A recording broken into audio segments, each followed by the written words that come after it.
Story के starting में हम कहानी की मेन लीड को देखते हैं जो कि कार में एक पर्सन के साथ होती है और तभी उनके कार का एक्सीडेंट हो जाता है। दूसरे ही पल हम उसे हॉस्पिटल में देखते हैं। जैसे उसे होश आता है उसे उसके बारे में कुछ भी याद नहीं होता है और तभी उसके चेस्ट पे पेन होता है। जब वो अपने चेस्ट पे देखती है तब वो देखती है कि वहाँ पे किसी जख्म का निशान होता है। तभी कमरे में एक लड़का आता है और वो उसे देखकर कहता है कि क्या तुम ठीक हो, देखो डरो मत, मैं यहाँ पे हूँ। वो उसे बड़े ध्यान से देखने लगती है और कहती है कि मैंने तुम्हें कहीं पे देखा है लेकिन मुझे कुछ याद नहीं आ रहा है कि मैंने तुम्हें कहाँ पे देखा है। वो उसे कहता है कि देखो तुम अपने दिमाग पे ज्यादा जोर मत डालो क्योंकि डॉक्टर ने कहा है कि तुम्हें एमनेसिया हो चुका है, तुम मेरे बारे में ज्यादा मत सोचो। मेरा नाम जियांग चैन है और मैं तुम्हारा बॉयफ्रेंड हूँ। तुम्हारे हार्ट सर्जरी के बाद तुम्हारा एक्सीडेंट हो गया था जिस वजह से तुम कोमा में थी और जब तुम कोमा से बाहर आई तुम्हें एमनेसिया प्रॉब्लम हो गई। इसलिए तुम्हें चिंता करने की कोई जरूरत नहीं क्योंकि फ्यूचर में मैं तुम्हारी सारी बातें तुम्हें याद दिला दूंगा, वो भी धीरे धीरे। ये सुनकर वो कहती है कि तो फिर मेरा नाम क्या है। जियांग चैंग उसे बताता है कि तुम्हारा नाम येन है और तुम मेरी गर्लफ्रेंड हो। इतना कहते हुए वो उसे गले से लगा लेता है। इन दोनों को क्लोज डॉक्टर लिन देख रही होती है जो कि इन दोनों को साथ देकर उसे बिल्कुल भी अच्छा नहीं लगता है और वो वहाँ से चली जाती है। अब अगले दिन हम येन को फ्लावर शॉप पे काम करते हुए देखते हैं जहाँ पे उसे कुछ चीजें याद आ रही होती हैं जिस वजह से वो ठीक से खड़े नहीं हो पा रहे थे, जो कि जियांग चैंग देख लेता है और उसके पास आके कहता है कि तुम्हें क्या हुआ। तब वो बताती है कि मैंने सपने में किसी इंसान को देखा था, वो मेरे सपने में बार बार आता है। ये सुनकर चैंग कहता है कि लगता है कि तुमने डॉक्टर की दवाई सही समय पे नहीं लिए, चलो मैं डॉक्टर से इसके बारे में बात करके आता हूँ। इतना कहने के बाद वो चला जाता है। तभी इनके फ्लावर शॉप से एक कार गुजरती है जिसमें से एक लड़का होता है जो कि येन की तरफ बड़े ही ध्यान से देखता है और अपने ड्राइवर से कहता है कि इसके बारे में सारी इन्फॉर्मेशन एक दिन में लाकर मेरे पास दो। काम खत्म होने पे येन रात के समय अकेले घर पे जा रही होती है। तभी एक पर्सन उसका पीछा करता है और किसी के पास कॉल करके बताता है कि मुझे इसके बारे में सारी इन्फॉर्मेशन पता चल गई है। आगे हम येन को घर पे देखते हैं जहाँ पे वो चैंग से बातें कर रही होती है और कहती है कि जिस पर्सन को मैं हमेशा अपने सपने में देखती रहती हूँ, मुझे ऐसा लगता है कि मैंने उस पर्सन को कल देखा था और हाँ, कल रात को मुझे ऐसा महसूस हुआ था कि कोई मेरा पीछा कर रहा है। ये सुनकर ये डर जाता है और उसे गले से लगा लेता है और कहता है कि अब से मैं हमेशा तुम्हारे काम खत्म हो जाने के बाद तुम्हारे पास आऊंगा और तुम मेरे साथ ही घर पे आना। मुझे हमेशा डर रहता है कि मैं तुम्हें कहीं पे खो ना दूं। इसका ये बिहेवियर येन को थोड़ा अजीब लगता है। वो सोचने लगती है कि जब भी मैं उस पर्सन के बारे में बात करती हूँ इसका बिहेवियर इस तरीके से बदल क्यों जाता है। अब अगली रात येन अपना काम खत्म करके बाहर आती है। तब वो एक कार को देखती है। उसे ऐसा लगता है कि शायद चैंग उसे घर ले जाने के लिए आया है, इसलिए वो कार के पास चली जाती है। लेकिन जब वो कार के पास जाती है तब यहाँ पे चैंग नहीं होता है। ये वही पर्सन होता है जिसे ये हमेशा अपने सपने में देखा करती थी। वो इसे अचानक से यहाँ पे देखकर डर जाती है और पेपर स्प्रे मारते हुए यहाँ से भागने लगती है। लेकिन कुछ दूर जाने के बाद वो रास्ते पे गिर जाती है। तभी वो उसके पास आता है। वो सोचती है कि मैं हमेशा इसके सपने देखा करती थी, ये अचानक से मेरे सामने कैसे आ गया। वो उसके पास खड़ा हो जाता है और कहता है कि क्या सच में ये तुम ही हो। इतना कहते हुए वो उसे किस कर लेता है। ये देखकर येन गुस्सा हो जाती है और उसे अपने आप से दूर धक्का दे देती है और पूछती है कि कौन हो तुम और तुम ये सारी चीजें क्यों कर रहे हो। वो कहता है कि मैं तुम्हें चाहता हूँ, मैं चाहता हूँ कि तुम हमेशा मेरे साथ रहो। अब अगले सीन में हम येन को उसी लड़की के घर पे देखते हैं। यहाँ पे जब वो जगती है तब वो सोचती है कि यादाश्त चले जाने के बाद पता नहीं मेरे साथ क्या हो रहा है, इस मिस्टीरियस मैन ने मुझे अपने घर पे क्यों लाया। इतना सोचते हुए वो वहाँ से भागने की कोशिश करती है और जैसे दरवाजा ओपन करती है सामने से वो पर्सन आ जाता है और कहता है कि तुम यहाँ से कहाँ जाने की कोशिश कर रही हो। येन कहती है कि कौन हो तुम और मेरे साथ ऐसा क्यों कर रहे हो। तब वो उसके फेस को टच करता है और कहता है कि मुझे समझ नहीं आ रहा है कि आखिर कोई इंसान इतना ज्यादा सिमिलर कैसे दिख सकता है। ये सुनकर वो कहती है कि बकवास करना बंद करो, बताओ तुमने मुझे यहाँ पे किस लिए लाया है।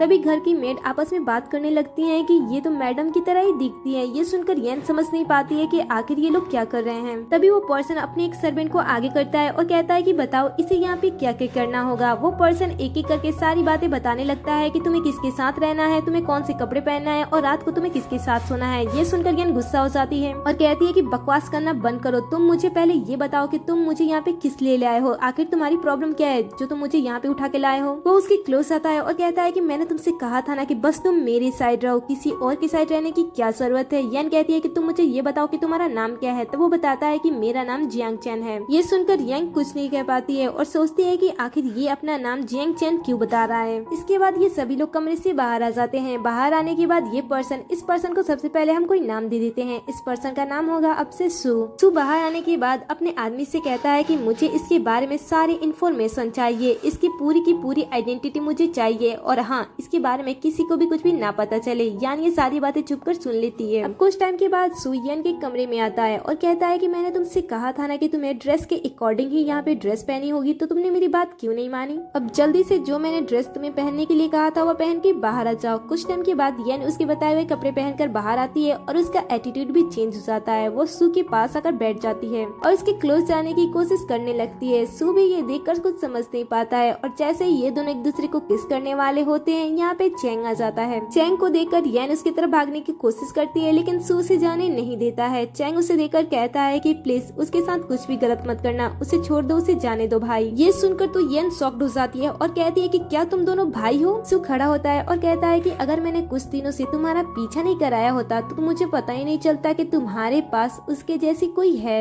ये सुनकर चैंग कहता है कि भाई अगर आपको कुछ भी मुझसे चाहिए आप मुझसे ले सकते हो, लेकिन आप प्लीज येन को कुछ भी मत करो, उसे मेरे साथ जाने दो। लेकिन उसका भाई उसकी एक भी बातें नहीं सुनता है और उसके गार्ड्स उसे वहाँ से लेकर चले जाते हैं। ये सारी चीजें येन देखकर समझ नहीं पाती है कि आखिर यहाँ पे चल क्या रहा है, इसलिए वो यहाँ से भागने की कोशिश करती है। और चाबी तो उसने कुछ टाइम पहले ही बड़े प्यार और चालाकी से चुरा ली थी, लेकिन बाहर आने के बाद उसे पता चलता है कि जिस चाबी को उसने चुराया था वो चाबी तो बाहर जाने का था ही नहीं, वो तो किसी स्टडी रूम की चाबी थी। इसलिए वो स्टडी रूम में ही चली जाती है, जहाँ पे जाने के बाद उसे दोनों भाइयों के साथ में एक फोटो दिख जाती है। वो उस पिक्चर को देखती है और सोचती है कि इन दोनों भाई के साथ मेरा रिलेशन क्या है। फिर उसे एक बड़ी सी तस्वीर दिखाई देती है जिसे ढका हुआ होता है। वो उसके कपड़े को हटाती है, जैसे उसे हटाती है वो शॉक्ड हो जाती है क्योंकि सामने सू के साथ उसकी वेडिंग ड्रेस में फोटो होती है, जिसे देखकर तो वो शॉक्ड रह जाती है। तभी यहाँ पे सू भी आ जाता है और कहता है कि ये मेरी मरी हुई वाइफ की फोटो है। अब ये देखकर तो ये शॉक्ड हो जाती है और कुछ टाइम पहले इसकी हार्ट सर्जरी भी हुई थी, तो ये सारी चीजें ये सह नहीं पाती है और बेहोश हो जाती है।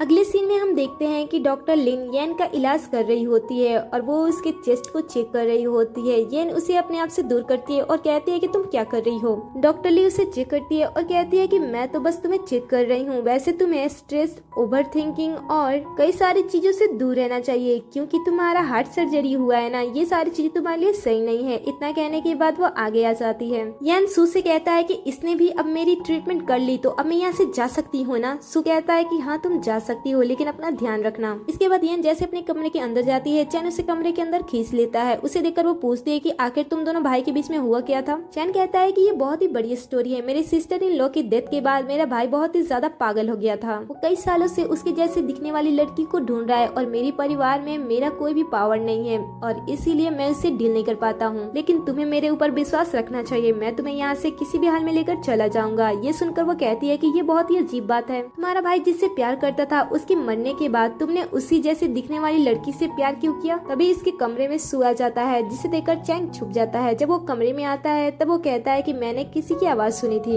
येन कहती है कि मैं सोने से पहले कुछ पढ़ के सोती हूँ, इसलिए तुमने मेरी ही आवाज सुनी थी। वो उसके क्लोज जाता है और कहता है कि कल तुम्हें मेरे साथ कुछ करना है। तभी वो उसके बेड पे पड़े हुए लड़के की टी शर्ट को देख लेता है, जिसे देखकर वो समझ जाता है कि यहाँ पे उसका भाई आया है, जिसमें से वो गुस्सा हो जाता है और कहता है कि कल तुम मेरे साथ डांस के लिए जाओगी, ना कि किसी और चीज के लिए। इतना कहने के बाद वो गुस्से में यहाँ से चला जाता है। जब वो चला जाता है तब येन चैन से कहती है कि तुम बाहर आ सकते हो क्योंकि तुम्हारे भाई को इसके बारे में पता चल गया है। वो बाहर आता है और कहता है कि तुम उसके साथ डांस में जरूर जाना, मैं सारी चीजें पहले से ऑर्गेनाइज कर दूंगा। अब अगले सीन में हम वैन को वहाँ जाने के लिए रेडी होते हुए देखते हैं, जहाँ पे वो सू की वाइफ के बारे में सोच रही होती है और फिर वो पास खड़ी लड़की से सू की वाइफ के बारे में पूछती है और कहती है कि क्या मैं सच में उसी की जैसे दिखती हूँ? ये सुनकर वो कहती है कि जब मैंने पहली बार आपको देखा तब मुझे तो ऐसा लगा था कि आप सच में वही हो, लेकिन अब मुझे पता है कि आप वो नहीं हो क्योंकि 2 साल पहले उनकी मौत हो गई थी और इसके बारे में हमें ज्यादा कुछ नहीं पता है। ये सुनकर येन सोचने लगती है और कहती है कि 2 साल पहले उसकी कार एक्सीडेंट हुई थी और मेरी भी याददाश्त चली गई थी कि ये सारी चीजें एक दूसरे से कनेक्टेड नहीं हो सकती है। पता नहीं मैं कौन कौन सी चीजें सोच रही हूँ, मुझे ये खुद भी नहीं पता चल रहा है, लेकिन मैं क्या करूँ, मैं सोचने पे मजबूर हो चुकी हूँ। लेकिन कोई नहीं, आज रात तो मैं इसका पता लगा के ही रहूंगी। इधर हम सू को देखते हैं जो कि फोन पे अपने वाइफ के बारे में कुछ इन्फॉर्मेशन निकाल रहा होता है। तभी वो येन को रेडी होकर अपने तरफ आते हुए देखता है। ये देखकर उसके साथ वो पार्टी में जाने लगता है। जैसे ये दोनों साथ में पार्टी में आते हैं, सारे लोग बात करना स्टार्ट कर देते हैं कि ये लड़की तो सच में सू की वाइफ की तरह ही दिखती है, क्या ये सच में वही है? तभी यहाँ पे चैंग आ जाता है। चैंग को देखकर यान खुश हो जाती है, जो कि सू को पसंद नहीं आता है,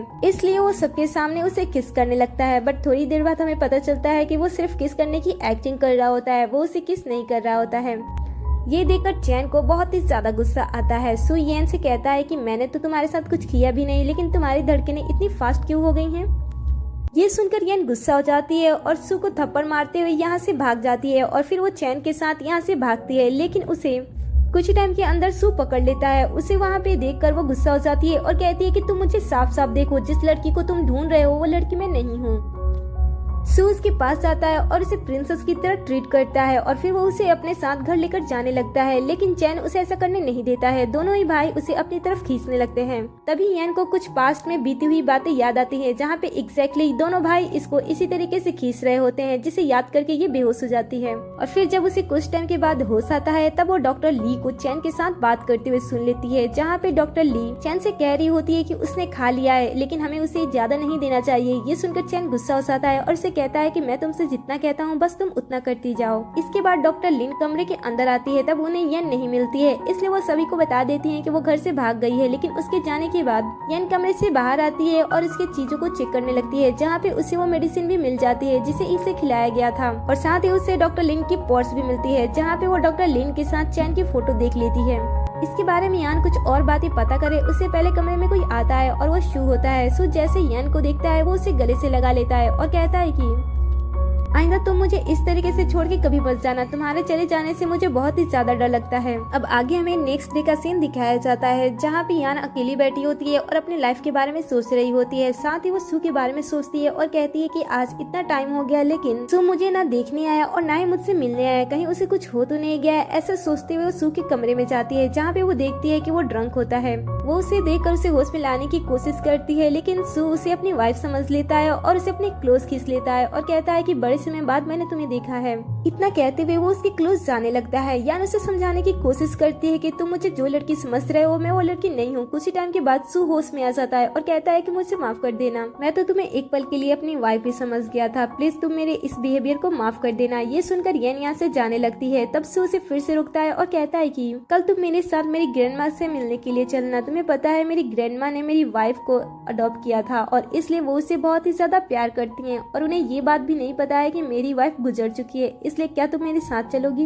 यान कहती है कि हाँ मैं तुम्हारे साथ चलूंगी। अब अगले दिन ये दोनों साथ में ग्रैंडमा से मिलने के लिए आते हैं, जहाँ पे पहले ही डॉक्टर लिन होती है जो कि ग्रैंडमा का इलाज कर रही होती हैं और इन दोनों के आ जाने के बाद वो यहाँ से चली जाती है, जहाँ पे ग्रैंडमा यान को देखकर बहुत ही ज्यादा खुश हो जाती है और कहती है कि सैम तुम वापस आ गई, मैं तुम्हें यहाँ पे देखकर बहुत ही ज्यादा खुश हूँ। सू हमेशा मुझे बताया करता था कि तुम अब्रॉड में किसी काम की वजह से चली गई हो जिस वजह से तुम मुझसे मिल नहीं सकती हो। मुझे ये सुनकर बहुत ही ज्यादा बुरा लगता था कि मैं तुमसे मिल नहीं सकती हूँ। इतना कहते हुए वो उसे फ्रूट्स खाने के लिए दे देती हैं। अब इससे पहले यन उन्हें बताया कि उन्हें स्ट्रॉबेरी से एलर्जी है, उससे पहले सू से रुक लेता है और कहता है कि कुछ भी मत करना, तुम्हें पता नहीं है लेकिन मेरी वाइफ को स्ट्रॉबेरी से एलर्जी था इसलिए तुम उसे खा नहीं सकती हो। फिर वो ग्रैंडमा से कहता है कि आखिर ये स्ट्रॉबेरी कैसे खा सकती है, इसे तो इससे एलर्जी है ना, ये नहीं खा सकती है। ये सुनकर ग्रैंडमा कहती है कि मुझे माफ कर देना, बूढ़ी हो रही हूँ इसलिए कई सारी बातें भूल जाती हूँ। अब इनसे बात करने के बाद दोनों बाहर आ जाते हैं। जैसे ही सू बाहर आता है उसे कुछ ऐसी बातें पता चलती हैं जिसे जानकर वो शॉक्ड हो जाता है और वो यन की तरफ देखने लगता है। तभी सामने से एक कार आती है जिसे यन भी देख लेती है। यन सू को बचाने के लिए उसके तरफ बढ़ती है लेकिन सू उसे अपने आप से धक्का दे देता है, जिस वजह से वो दूर जाके गिरती है और फिर गाड़ी आकर उसे टक्कर मार देती है और वहीं पे सू बेहोश हो जाता है। पास में डॉक्टर लिन और चैन होते हैं और वो दोनों इस एक्सीडेंट को देख रहे होते हैं। ये देखकर डॉक्टर लिन कहती है कि तुम बहुत ही ज्यादा क्रूर भाई हो, तुमने अपने ही भाई का एक्सीडेंट करा दिया। माना कि उसने तुम्हारे साथ गलत किया था लेकिन तुम्हें उसके साथ इस तरीके से नहीं करना चाहिए था। ये सुनकर चैन कहता है कि इसमें कोई भी गलत नहीं है, जिस तरीके से उसने मेरे साथ किया है, जो कुछ भी उसने किया है उसके लिए ये इसकी बहुत ही छोटी सी सजा है। इतना कहते ही ये दोनों यहाँ से चले जाते हैं। यान के सर पे चोट लगने के बाद उसे कुछ बातें याद आने लगती हैं, जहां वो अपने आप को सू के साथ देखती है। जब सू ने उसे प्रपोज किया था, इसने उसके प्रपोजल को एक्सेप्ट किया था। ये दोनों जब साथ में थे, ये दोनों जब एक दूसरे से प्यार करते थे, इन्होंने जब एक दूसरे से शादी की थी। यान को सारी बातें याद आ जाती हैं कि वही सू है जो कि इसकी वाइफ थी। सारी सच्चाई याद आने के बाद यान बहुत ही ज्यादा घबरा जाती है और वो सू के पास जाती है। सू को वो बताती है कि मुझे सारी बातें याद आ गई हैं। सू ये जानकर बहुत ही ज्यादा खुश होता है लेकिन वो वहीं पे बेहोश हो जाता है। यान सू को इस तरीके से देखकर बहुत ही ज्यादा रोती है। वो उसे जगाने की बहुत ही ज्यादा कोशिश करती है और कहती है कि मुझे माफ कर देना, मुझे सारी चीजें याद आने में बहुत ही ज्यादा लंबा समय लग गया। इसके बाद वो उसे हॉस्पिटल में लाती है जहाँ पे डॉक्टर उसका इलाज करने लगते हैं। यहीं पे यन अपनी स्टोरी बताने लगती है और कहती है कि मेरा रियल नाम सैम है और जो इंसान मेरे सामने लेटा हुआ है वो इंसान मेरा हस्बैंड है। तभी हमें फ्लैशबैक दिखाया जाता है जहाँ पे हम यन को सू के साथ देखते हैं। इन दोनों के शादी के बाद इन्होंने एक पार्टी रखी थी जहाँ पे कई सारे लोग आए होते हैं, इसलिए सू अपने गेस्ट का वेलकम करने के लिए येन को छोड़ देता है और कहता है कि तुम यहाँ पे थोड़ी देर वेट करो, मैं लोगों का वेलकम करके आता हूँ। इतना कहने के बाद वो चला जाता है। तभी यहाँ पे चैन आ जाता है और कहता है कि तो तुमने फाइनली मुझे चूज ना करके मेरे बड़े भाई को चूज किया है, वैसे भी चूज कर ही सकती हो, वो मुझसे ज्यादा अच्छा है और कंपनी भी तो उसी के हाथ में है ना। मानना पड़ेगा तुमने मेरे बारे में एक बार भी नहीं सोचा। ये सुनकर येन कहती है कि संभाल के बोलो, जो कुछ भी तुम कह रहे हो, अब से मैं तुम्हारी सिस्टर इन लॉ हूँ, इसलिए कुछ भी बोलने से पहले 1000 बार सोच लेना। इतना कहने के बाद वो वहाँ से चली जाती है। कुछ टाइम के बाद येन के पास फिर से चैन आता है और कहता है कि चलो मैं तुम्हें तुम्हारे घर पे छोड़ देता हूँ, क्योंकि भाई इस समय अपने काम को लेकर बिजी हैं और उन्होंने मुझसे कहा था कि तुम्हें घर पे छोड़ दो। ये सुनकर येन जाने से मना कर देती है। तब चैन कहता है कि मैं यहाँ पे खुद से नहीं आया हूँ, बल्कि भाई ने मुझे यहाँ पे भेजा है, इसलिए तुम शांति से मेरे साथ चलो। इतना कहने के बाद वो उसे अपने साथ लेकर चला जाता है। कार में आने के बाद वो कुछ समय तक उससे कुछ बातें करता है और उसे पूछता है कि तुम्हें याद है कि फर्स्ट टाइम मैं तुमसे कैसे मिला था। तुम्हें याद होना चाहिए कि पहली बार मेरा भाई नहीं बल्कि मैं तुम्हारे पास आया था और वो पहला इंसान मैं ही था जिसने तुमसे प्यार किया था, लेकिन तुमने मुझे छोड़ दिया। मुझे पता है कि तुमने ये सारी चीजें मेरे भाई की वजह से की थी, क्योंकि उसके पास कंपनी है, उसके पास तुम हो।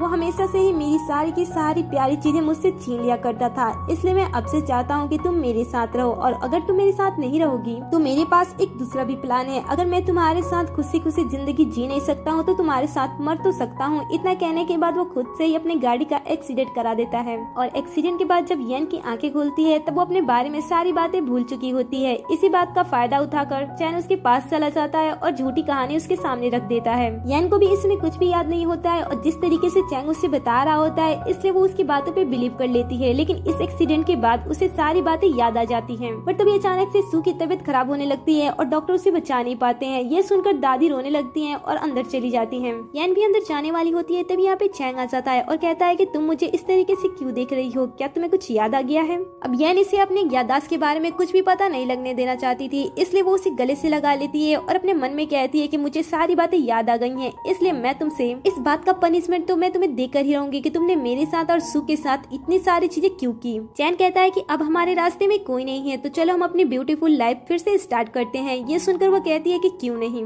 देखना मैं किस तरीके से तुम्हारी ब्यूटीफुल लाइफ को नर्क जैसी लाइफ बनाती हूँ। अब नेक्स्ट सीन में हम इन दोनों को घर पे देखते हैं, जहाँ पे इन दोनों के एक साथ हो जाने पे सभी लोग इनके बारे में बात करते हैं, स्पेशली येन के बारे में। जो सर्वेंट होते हैं वो कहते हैं कि ये कितनी अजीब लड़की है, बड़े भाई की डेथ होते होते छोटे भाई को फंसा लिया और अब उसके साथ शादी करने वाली है। येन के लिए इसमें अच्छा मौका होता है चैन के भरोसे को जीतने के लिए, इसलिए वो सबके सामने अपनी और सू की वेडिंग वाली बड़ी सी तस्वीर को घर से बाहर निकालने के लिए कह देती है, जिस वजह से चैन खुश हो जाता है और तभी उसके पास कॉल आता है। वो बात करने के लिए वहाँ से चला जाता है। तभी कुछ पर्सन उस बड़े से फोटो को वहाँ से लेकर जाने लगते हैं, और तभी येन को एहसास होता है कि यहाँ पे सू है। वो उस लड़के का फेस हटाकर देखती है, लेकिन वो सू नहीं होता है। तभी वो चैन को किसी के साथ बात करते हुए सुनती है। वो क्लोज आकर सुनती है, तब उसे पता चलता है कि कुछ टाइम पहले जो सू का एक्सीडेंट हुआ था वो इसी ने कराया था, क्योंकि वो इसके साथ साथ कंपनी को भी अपने ही अंडर रखना चाहता था, इसलिए उसने ये सारी चीजें की थी। ये सुनकर तो येन चैन पे और भी ज्यादा गुस्सा हो जाती है। तभी चैन का जो आदमी होता है वो उसे कंपनी से रिलेटेड एक इम्पोर्टेंट फाइल देता है और वहाँ से चला जाता है। अब रात के टाइम येन एक प्लान बनाती है और प्लान के अकॉर्डिंग चैन के कमरे में चली जाती है। जब वो बात लेकर बाहर आता है तब उससे पूछता है कि तुम यहाँ पे क्या कर रही हो। तब येन उसे बताती है कि सू तो मर चुका है, इसलिए अब हमारे रास्ते में कोई नहीं आएगा, इसलिए मैं चाहती हूँ कि मैं तुम्हारे साथ नाइट स्पेंड करूँ। इतना कहते हुए वो उसे एक ड्रिंक दे देती है पीने के लिए। वो उस ड्रिंक को पी लेता है और उसे अपने पास बैठाता है और कहता है कि क्या तुम मेरे बालों को सुखा सकती हो। येन कहती है कि क्यों नहीं, और फिर वो उसके बालों को सुखाने लगती है। चैन उससे बड़े ही प्यार से बात कर रहा होता है और कहता है कि मुझे तुम बहुत ही ज्यादा पसंद हो। ऐसे वो कई सारी बातें कर रहा होता है। तभी हमें फ्लैशबैक दिखाया जाता है। फ्लैशबैक में ऐसे ही चैन याओ के बालों को सुखा रहा होता है और उससे प्यारी प्यारी बातें कर रहा होता है। यही सारी बातें इन दोनों को भी याद आ जाती हैं। चैन उसे कहता है कि मैं चाहता हूँ कि हम दोनों हमेशा एक दूसरे के साथ रहें, और यही बातें करते हुए वो बेहोश हो जाता है। जैसे वो बेहोश होता है, येन के पास अच्छा मौका होता है उस फाइल को ढूंढने के लिए, इसलिए वो तुरंत उस फाइल को ढूंढना स्टार्ट कर देती है। लेकिन काफी समय तक ढूंढने के बाद भी उसे वो फाइल नहीं मिलता है। बट तभी कमरे के अंदर चैन आ जाता है, जिसके हाथ में वो फाइल होती है। वो उस फाइल को उसे दिखाते हुए कहता है कि पहले तो मुझे सिर्फ और सिर्फ तुम्हारे ऊपर शक था, क्या तुम्हें सारी बातें याद आ गई हैं। फिर वो उसके क्लोज आता है और कहता है कि तुम मेरे साथ ऐसा कैसे कर सकती हो, मैंने हमेशा तुमसे प्यार किया था, लेकिन तुमने तो मुझसे एक बार भी प्यार नहीं किया। ऐसा कहते हुए उसे बेड पे लेटा देता है और कहता है कि मैं तुमसे प्यार करता हूँ, इसलिए मैं तुम्हें हर्ट भी नहीं कर सकता हूँ, लेकिन तुम मुझे बार बार हर्ट क्यों करती रहती हो। इतना कहने के बाद वो बाहर चला जाता है और डॉक्टर लिन को अंदर भेज देता है। डॉक्टर लिन आकर उसे मेडिसिन देती है तो वो उसे फेंक देती है और कहती है कि मुझे फिर से ड्रग्स देने की कोशिश मत करो। मुझे पता है कि मेरी हार्ट सर्जरी के बाद, उस कार एक्सीडेंट के बाद तुम मुझे ड्रग दे रही थी। ये सुनकर सुनकर डॉक्टर लिन कहती है कि डार्लिंग, जब तुम्हें सारी बातें याद है कि मैं तुम्हें ड्रग्स देती हूँ तो आराम से इस चीज को ले लो, नहीं तो मैं इसे तुम्हें फोर्सफुली भी दे सकती हूँ।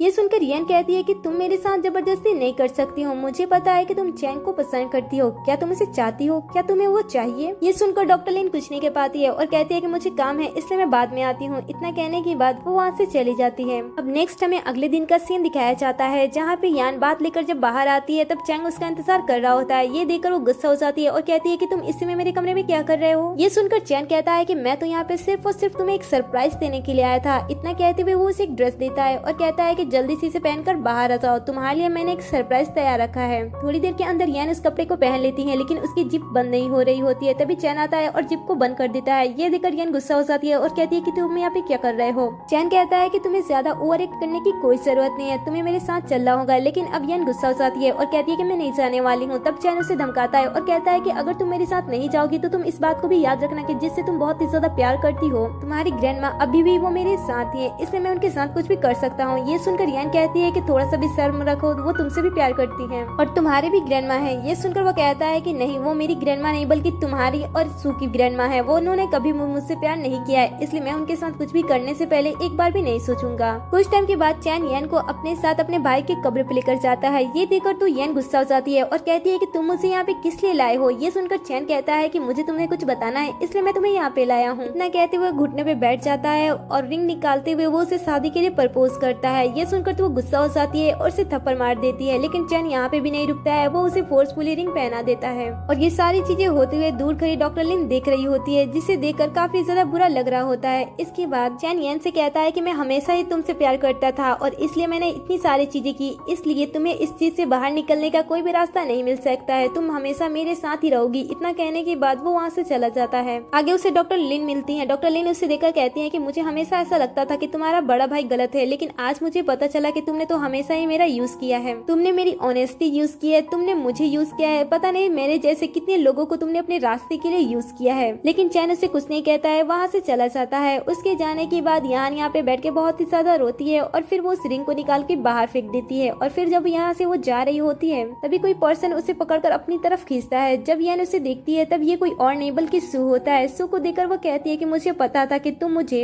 इस तरीके से छोड़ के तुम मुझसे दूर नहीं जा सकते हो। इसके बाद वो उसे गले से लगा लेती है। अब अगले सीन में हम यान को देखते हैं जहाँ पे डॉक्टर लिन इस पे बहुत ही ज्यादा गुस्सा होती है और उसके फेस पे पानी फेंकती है और कहती है कि मुझे पता भी नहीं चला और तुमने मेरा यूज कर लिया। यान कहती है कि तुम मुझे जानती कितना हो जो तुम मेरा कुछ भी बिगाड़ सकती हो। इन दोनों को बातें करते हुए चैन सुन लेता है। जैसे चैन यहाँ पे आता है डॉक्टर लिन यहाँ से चली जाती है। चैन यान से कहता है कि जितना जल्दी हो सके तुम मेरे भाई को भूल जाओ, यही तुम्हारे लिए बेस्ट होगा। और हाँ, तुम इस बात को भूल मत जाना कि अब से तुम मेरी पियोन से हो। और हाँ, मैं तुम्हें एक बात बता दूं कि आज मैं तुम्हारे ग्रैंड माँ से मिलाने के लिए लेकर जा रहा हूँ और वहाँ पे जाने के बाद ज्यादा तमाशा मत करना, ये सिर्फ और सिर्फ हमारी शादी की वजह से मैं ऐसा कर रहा हूँ। इतना कहने के बाद वो उसे अपने ग्रैंड माँ से मिलाने के लेकर चला जाता है। यहाँ पे आने के बाद ग्रैंड माँ चैन पे बहुत ही ज्यादा गुस्सा हो जाती है और कहती है कि तुम तो बहुत ही ज्यादा बेरहम भाई हो, उसके मरते ही उसकी वाइफ से शादी करने की जिद तुमने ठान ली है, ये बहुत ही ज्यादा गलत है, देखो तुम्हें ऐसा नहीं करना चाहिए। ये सुनकर चैन कहता है ग्रैंड माँ आप मेरे बारे में तो सोचो ही मत, आप हमेशा उससे ही प्यार करते थे, सारी की सारी कंपनी उससे भी दी थी और जिस लड़की से मैं प्यार करता था वो भी लड़की उसी ही मिल गई। लेकिन ग्रैंड माँ देखो ना, जो भी चीजें मेरी थी वो एक एक करके मेरे पास आते जा रही है, मेरी कंपनी, मेरी पोजीशन, आपका प्यार और साथ ही जिस लड़की से मैं प्यार करता था उससे मैं शादी करने वाला हूँ। इतना कहने के बाद वो यान को अपने साथ वेडिंग ड्रेस ट्राई करने के लिए लेकर चला जाता है, जहाँ पे वो उसके रेडी होने के बाद उसे एक नेकलेस पहनाता है और फिर वो उसे आईने के सामने खड़ा कर देता है और कहता है कि देखो तुम इस ड्रेस में कितनी ज्यादा खूबसूरत लग रही हो, तुम्हें इतना ज्यादा सुंदर मैंने कभी नहीं देखा, सच में तुम बहुत ही ज्यादा अच्छी लग रही हो, इसे देखकर मैं बहुत ही ज्यादा खुश हूँ। यान कहती है कि तुम पागल नहीं हुए हो, तुम तो पहले से ही पागल थे। ये सुनकर चैन कहता है कि देखो ऐसा मत कहो, हम बहुत ही जल्द शादी करने वाले हैं। फिर वो डॉक्टर लिन से कहता है कि इसे रेडी कर देना। इतना कहने के बाद वो चला जाता है। उसके जाने के बाद यान डॉक्टर लिन के हाथ में एक पर्ची देती है और कहती है कि इसे देख लो। डॉक्टर लिन उससे पढ़ने के बाद कहती है कि क्या तुम सच में उससे शादी करने वाली हो। अब आगे हमें शादी का दिन दिखाया जाता है, जहाँ पे चैन रेडी होकर अपनी ब्राइड का इंतजार कर रहा होता है, लेकिन यहाँ पे जितने भी मौजूद लोग होते हैं वो इसके बारे में निगेटिव बातें कर रहे होते हैं और कहते हैं कि ये कितना अजीब सा बंदा है, अपनी भाभी से ही शादी करने में लगा हुआ है। लेकिन चैन को इनकी बातों से कोई भी फर्क नहीं पड़ता है। तभी यहाँ पे ब्राइड को बुलाया जाता है, लेकिन तभी यहाँ पे डॉक्टर लिन आती है और उसे बताती है कि वो अपने कमरे में नहीं है। ये जानकर वो लोगों को उसे ढूंढने के लिए भेजता है, बट तभी यहाँ पे यान की एंट्री सू के साथ होती है। सू को तो यहाँ पे जिंदा देखकर सभी लोग हैरान हो जाते हैं कि इसके बारे में सुना था कि ये तो मर गया है, लेकिन लेकिन ये तो यहाँ पे सही सलामत दिख रहा है। चैन अपने भाई को जिंदा देखकर कहता है कि तुम जिंदा कैसे हो सकते हो, ये इम्पॉसिबल है। जब हॉस्पिटल में तुम्हारा ब्रेथ चेक किया गया था तब तुम्हारी सांसें नहीं चल रही थी।